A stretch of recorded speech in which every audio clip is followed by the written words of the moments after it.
Maiksi rin siya, oh.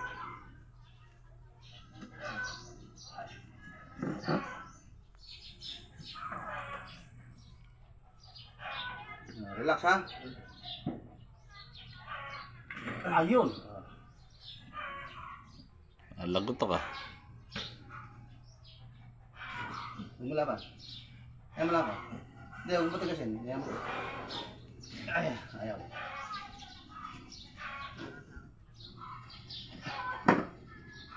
Ayun. Nanarin mo.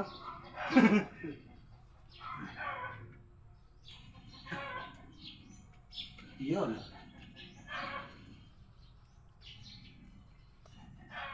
Ari, ari.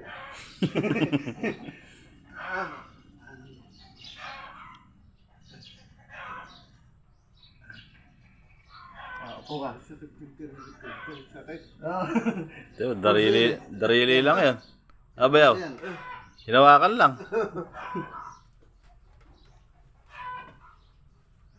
Tayo ka. Hindi na kita babatakan na nakayo. Sa ano yun. Yan. Yuko. Hindi, huwag mo igalan. Ganyan lang yan. Tapos yuko ka. Huwag mo ilalabay katawan mo, ha? Yuko. Hindi pati katawan mo, yuko mo. Yan. O, relax, ha. Huwag mo ilaban, ha?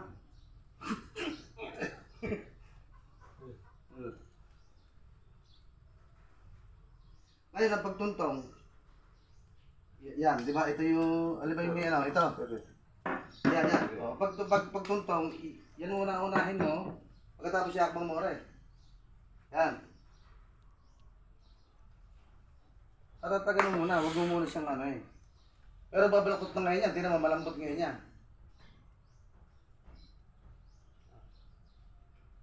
Ang practice niyan, halimbawa, hawak ka dyan.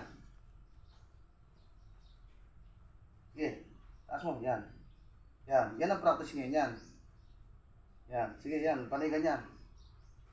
Yan ang practice ngayon yan. Ngayon, tapos, pagyari mo dyan, patong may pa mo nere, hindi eh. Yan. O yan, mga ilang oras ka dyan. Para makuha mo yung balance mo. Kasi ala yung balance mo. Yan ang papaptag sa'yo, yung kanan mo. Yan ang ano mo. Kahit hindi ka maglakad, bilang ang makurasan mo. Ganyan ka lang. Pero nakahawa ka dyan. Makukuha mo yung ano mo dyan, balance mo. Kasi lalaban siya. Pati ito, makukuha na ng kalahati niya. Security training. Yan, ganyan. Ganyan ang forma, yan. Yung malakas ang nakaangat, yung mahina ang nasa baba. Yun ang magdadala, yung mahina, ano. Kasi pag nasanay na sa dakdak yan, nasanay na siya na nabibigatan siya lagi, paglakad mo, bibigatan mo na rin yan. Hindi ka na maalangan, hindi ka lagi dito nakapokus. Magpapantay siya. Tama? Yun. At hindi ka maglakad, yun. Yan ang purpose. Yan ang technique. Technique yan. Kasi ito kasi malakas to eh. Yung mahina yung pagganahin mo.